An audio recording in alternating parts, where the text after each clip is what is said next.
Supreme court ने सामाजिक कार्यकर्ता तीस्ता सितलवाड़ को अगले आदेश तक गिरफ्तारी से राहत दे दी है। शीर्ष अदालत अगली 19 जुलाई को इस मामले में सुनवाई करेगा। क्यों टली सुनवाई, कैसे तीस्ता को सुप्रीम कोर्ट से मिली राहत? सुप्रीम कोर्ट में तीस्ता सितलवाड़ की जमानत के मामले में सुनवाई 19 जुलाई तक टल गई है। गुजराती में लिखे हाई कोर्ट के दस्तावेज अंग्रेजी में ट्रांसलेट नहीं हो पाने की वजह से सुनवाई टली है। गुजरात सरकार ने कहा कि सभी दस्तावेजों का अंग्रेजी में ट्रांसलेशन नहीं हो पाया है, इसलिए सुनवाई टाल दी जाए। लेकिन कोर्ट ने कहा कि हमारे यहाँ बैठने का असर 3 बेंच पर पड़ता है। इसके बाद justice BR Gavai, justice AS Bopanna और जस्टिस दीपांकर दत्ता की पीठ ने तीस्ता को गिरफ्तारी से राहत अगले आदेश तक दे दी। कोर्ट ने इस मामले में अगली सुनवाई 19 जुलाई को तय कर दी है। बेंच ने कहा कि 15 जुलाई तक गुजराती दस्तावेजों का अनुवाद कोर्ट और दोनों पक्षकारों को सौंप दिया जाए। गुजरात दंगा पीड़ितों के नाम पर देश विदेश से फंड जमा कर उसमें गबन करने की आरोपी तीस्ता सितलवाड़ को सुप्रीम कोर्ट ने अंतरिम जमानत पर रिहा कर गुजरात हाई कोर्ट को मामले में मेरिट के आधार पर निर्णय करने को कहा था। पिछले शनिवार को हाई कोर्ट ने तीस्ता की जमानत रद्द कर तुरंत आत्मसमर्पण करने को कहा था। Bureau report, GSTV। Aryan Mehra ने हैदराबाद में 2 दिन में 2 गोल्ड मेडल जीतकर गुजरात का साउथ में जलवा बिखेरा है। आर्यन मेहरा गुजरात कैडर के वरिष्ठ IAS अधिकारी के बड़े बेटे हैं। बेटे के राष्ट्रीय रिकॉर्ड बनाने IAS पिता ने खुशी व्यक्त की। कौन IAS का बेटा है आर्यन? गुजरात के उभरते हुए तैराक आर्यन नेहरा ने एक और राष्ट्रीय रिकॉर्ड बनाया है। एशियाई खेलों की तैयारियों में लगे तैराक आर्यन नेहरा ने 3 जुलाई को यहां राष्ट्रीय तैराकी चैंपियनशिप में पुरुषों की 800 मीटर फ्री स्टाइल स्पर्धा में नया राष्ट्रीय रिकॉर्ड बनाकर स्वर्ण पदक जीता है। आर्यन ने 8 मिनट 01% 81 सेकंड का समय लेकर इस साल दूसरी बार एशियाई खेलों की क्वालिफाइंग मानस को हासिल किया।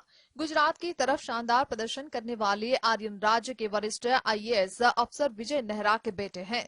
विजय नेहरा के दोनों बेटे तैराक है।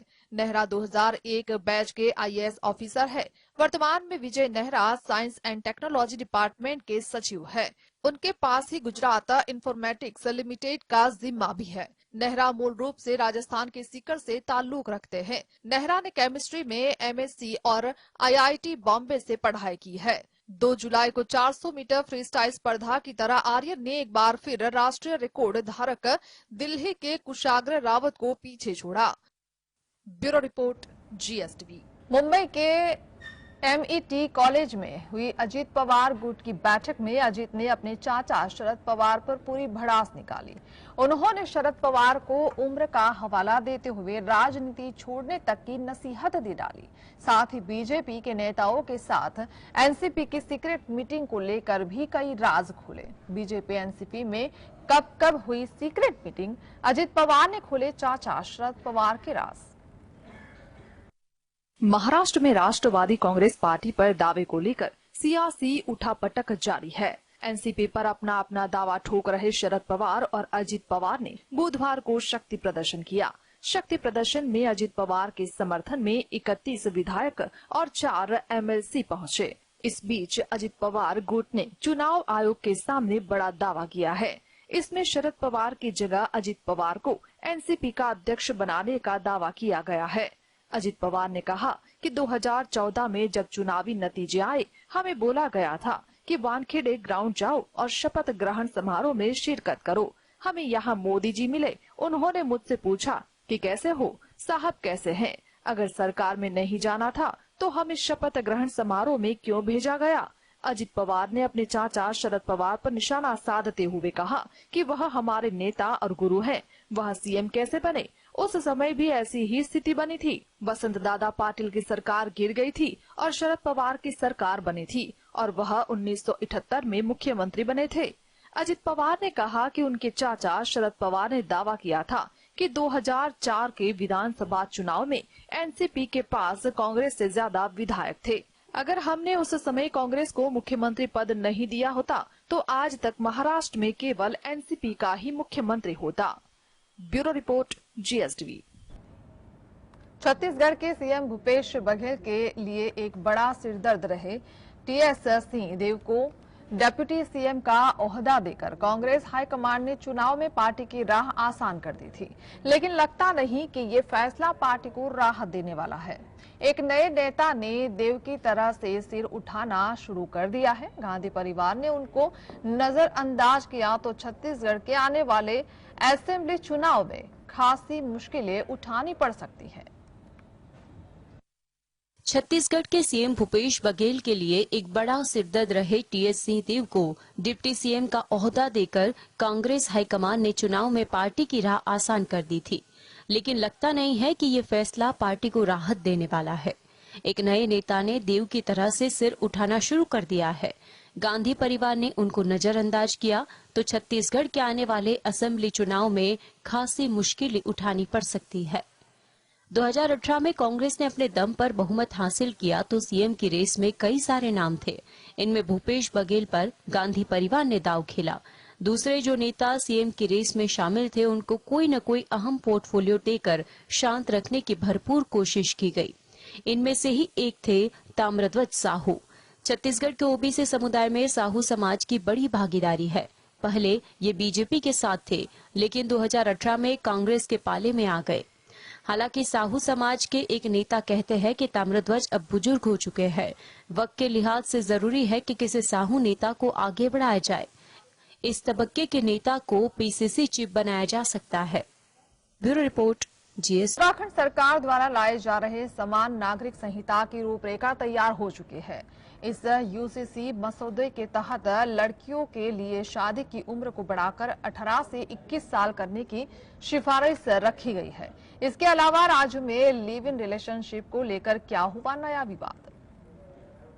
उत्तराखंड सरकार द्वारा लाई जा रहे समान नागरिक संहिता की रूपरेखा तैयार हो चुकी है। इस यूसीसी मसौदे के तहत लड़कियों के लिए शादी की उम्र को बढ़ाकर 18 से 21 साल करने की सिफारिश की गई है। इसके अलावा राज्य में शादी के पंजीकरण को अनिवार्य करने का प्रावधान रखा गया है। वहीं लिव इन रिलेशन में रहने वाले कपल बिना परिवार को इसकी जानकारी दिए ऐसा नहीं कर पाएंगे। उत्तराखंड के लिए मसौदा तैयार करने वाली जस्टिस रंजना प्रकाश देसाई का कहना है कि ड्राफ्ट तैयार कर लिया गया है और जल्द ही इसे राज्य सरकार को सौंप दिया जाएगा।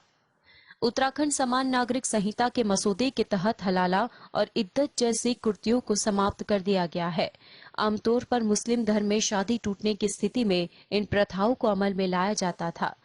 राज्य में सभी धर्म के लोगों के लिए केवल कानून के माध्यम से तलाक लेना अनिवार्य होगा। बताया गया है कि देश में अब केवल एक ही शादी की इजाजत होगी, चाहे पुरुष महिला किसी भी धर्म के क्यों ना हो। उन्हें बिना तलाक लिए एक वक्त में 2 पत्नी या पति रखने की इजाजत नहीं होगी। Bureau report, GST. सत्यप्रेम की कथा के साथ बॉलीवुड एक्ट्रेस कियारा आडवाणी के करियर में एक और हिट जुड़ने का चांस काफी बढ़ गया है। अपने डेब्यू के बाद से इंडस्ट्री में बड़े प्रोजेक्ट्स के लिए स्ट्रगल कर रही कियारा क्यों अब टॉप एक्ट्रेसेस में गिने जाने की दावेदार बन रही है। कोरोना काल से पहले की बॉलीवुड सीन में इंडस्ट्री की टॉप एक्ट्रेसेस गिनवाने की बात पर जितने नाम लोगों को सबसे पहले याद आते हैं, इनमें से ज्यादातर 2010 से पहले डेब्यू करने वाली एक्ट्रेसेस के हैं, जैसे दीपिका पादुकोण, अनुष्का शर्मा या कैटरीना कैफ। लेकिन अब माहौल थोड़ा बदल रहा है। 2020 में लॉकडाउन गया और थिएटर्स बंद हो गए। जनता की नजरों से फिल्मी सितारे गायब होने लगे, लेकिन ताजी कामयाबी का स्वाद ले रही कियारा के लिए ये दौर भी एक अच्छी चीज लेकर आया। जिन 2 सालों में इंडस्ट्रीज का हाल सबसे ज्यादा खराब रहा और कई एक्ट्रेस को लोगों ने स्क्रीन पर देखा ही नहीं, उसी समय कियारा की 3 फिल्में ओटीटी पर बहुत पॉपुलर रही। नेटफ्लिक्स की गिल्टी और अमेज़न प्राइम की शेरशाह में नजर आई कियारा को दर्शकों ने खूब पसंद किया। 2019 की तीसरी सबसे बड़ी फिल्म कबीर सिंह में कियारा ने शाहिद कपूर के ऑपोजिट काम किया। इस फिल्म के बाद कियारा की पॉपुलैरिटी ही अलग लेवल पर हो गई। फिल्म गुड न्यूज और कबीर सिंह के साथ कियारा एक ही साल में 200 करोड़ कमाने वाली फिल्मों का हिस्सा बनी और ये उनका शाइनिंग मोमेंट था। Bureau report, GSTV.